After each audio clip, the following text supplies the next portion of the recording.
한국 언론 최초로 우크라이나에 입국해 전쟁의 참상을 취재한 SBS 곽상은 기자님이십니다. 아유, 안녕하세요. 반갑습니다. 안녕하세요. 소개 직접 해주시죠.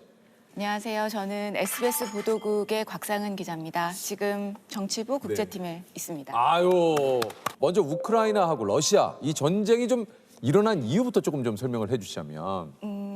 그러니까 기본적으로 러시아가 주장하는 우크라이나 침공의 이유는 나토의 동진이죠. 그러니까 나토가 북대서양 조약기구 이게 이제 미국하고 유럽의 국가들이 이제 서로 공동의 방위를 약속한 그런 뭐 연합체 같은 거잖아요. 네. 러시아는 그 나토의 주된 타겟이 되는 게 러시아라고 생각을 하고요. 그렇죠. 그래서 예. 나토가 점점 동쪽으로 러시아 국경 쪽으로 다가오는 것에 대해서 위협으로 느낀다. 그렇죠, 그리고 과거 90년대에 나토하고 러시아 쪽에서 같이 합의한 내용에 따르면 나토는 더 이상 동진하지 않기로 했는데 계속 동진을 하고 있다라고 하면서 이 부분을 다시 되돌리거나 서방 국가들이 문서로서 보장하라, 더 이상 동진하지 않겠다는 것. Понимаете или нет, что если Украина будет в НАТО и военным путем будет возвращать себе Крым, европейские страны автоматически будут втянуты в военный конфликт с Россией. Мы понимаем. Но мы также и понимаем, что Россия одна из ведущих ядерных держав. И вы окажетесь втянутыми в этот конфликт помимо своей воли. 그리고 우크라이나의 동부 돈바스 지역에서 계속 분쟁 지역으로 돼 있어서 러시아군과 우크라이나군이 대립하고 있었는데 여기서 굉장히 러시아계 사람들이 많은 희생을 하고 있다, 피해를 입고 있다고 주장을 하면서 이 사람들을 해방시키겠다라는 명목으로 우크라이나를 침공을 했죠. 그러면서 그게 이제 러시아의 입장인 거죠. 그렇죠. 그렇죠. Сейчас практически ни одного дня не обходится без обстрелов населенных пунктов Донбасса. Убийства мирных жителей, блокада, издевательства над людьми, включая детей, женщин, стариков, не прекращаются. Вам говорили, что я прикажу наступать на Донбасс. Хотя вопросы есть. И очень простые. Стрелять в кого? Что бомбить? Заметьте, я говорю сейчас на русском языке. 두 나라의 전운이 감돌다가 지난 2월 24일 러시아가 우크라이나를 침공을 했습니다. Мною принято решение о проведении специальной военной операции. Ее цель – защита людей, которые на протяжении 8 лет подвергаются издевательствам.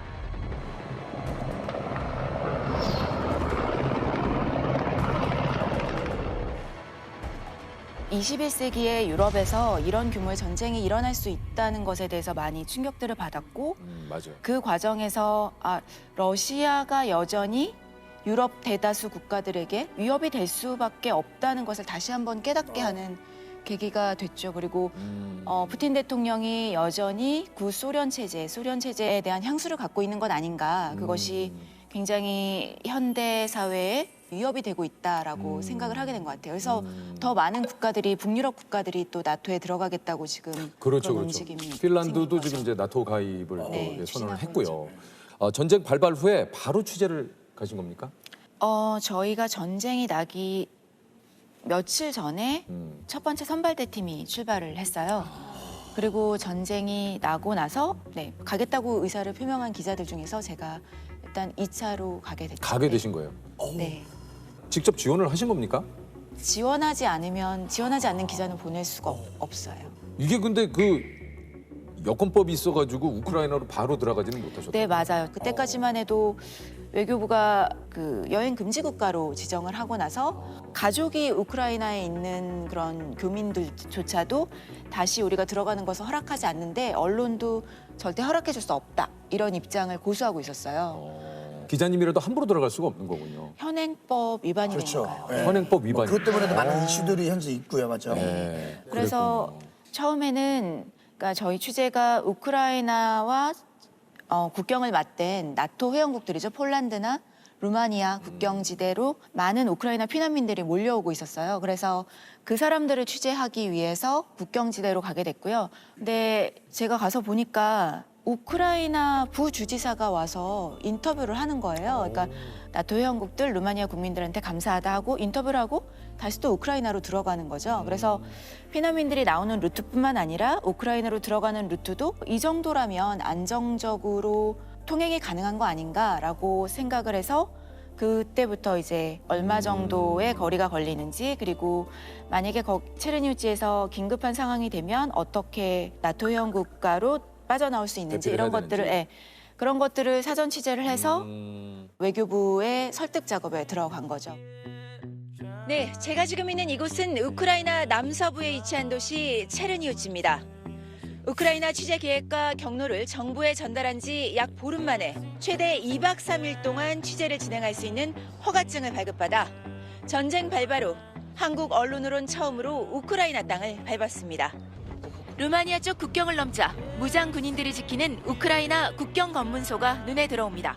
작정을 하고 마음을 먹고 갔지만 이게 전쟁 상황이고 말 그대로 미사일이 또 언제 떨어질지 모르는 그런 상황인데 좀 걱정되지는 않으셨어요? 그러니까 우크라이나의 어떤 지역도 미사일 발사의 위험에서 안전한 지역은 없어요. 없죠. 그러니까요. 하지만 예, 예. 지상군끼리 교전을 벌이는 지역들은 또 아니거든요. 그래서 예를 들면 돈바스라든가 마리우폴 같은 데는 지상군이 들어와서 시가전이 벌어지고 총격전이 벌어지고 그래서 뭐 부차나 이런 곳에서 굉장히 대량 학살이 벌어지고 이런 지역은 아니어서 사실은 많은 분들이 굉장히 걱정해 주셨는데 제가 아니었어도 아마 다른 사람들도 그렇게 했을 것 같고 먼저 들어가게 된 것뿐이지 다른 기자들도 지금 계속 들어가고 있고요.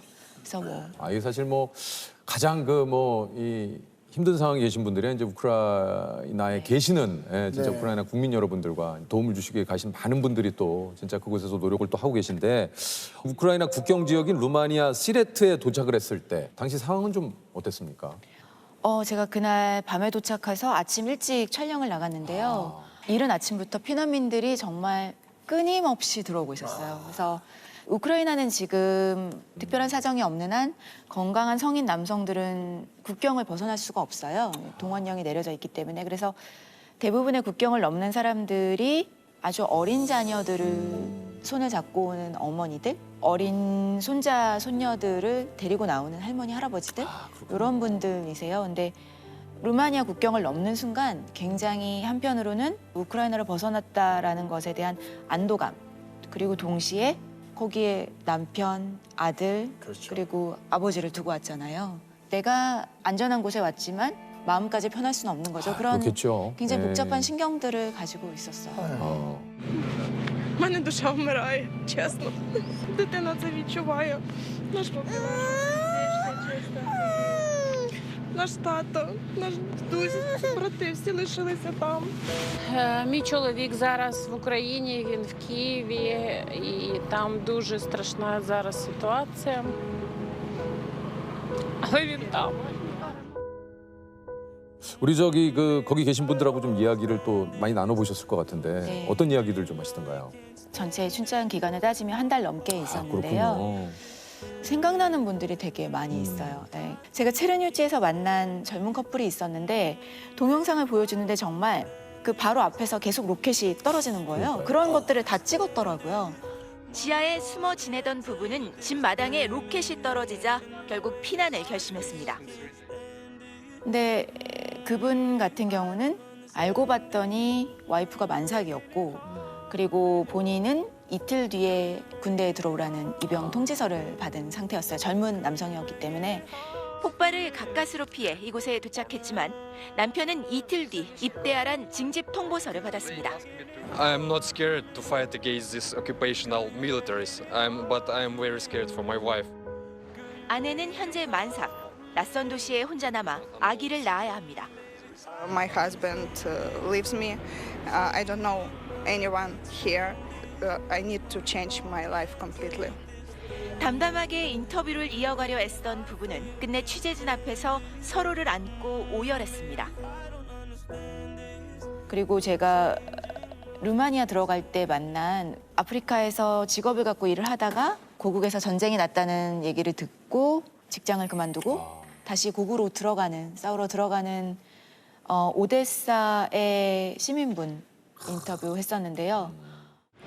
참전을 앞둔 그의 눈빛에선 두려움이 읽히지 않았습니다. What I should to do, what I have to do, and scare. And my charge is more than scary. That is why.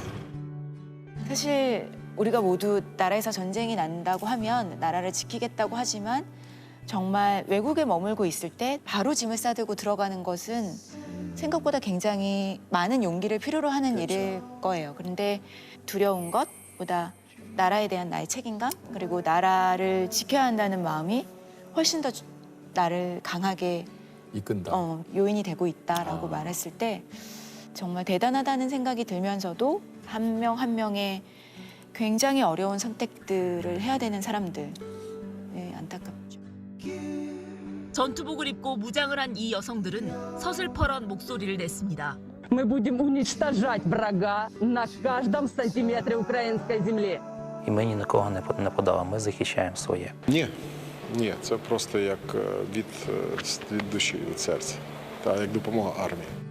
미국과 영국 등 전 세계에서 러시아군과 싸우겠다는 사람들이 몰려들면서 우크라이나의 다국적 민병대는 2만 명을 넘은 것으로 추산됩니다.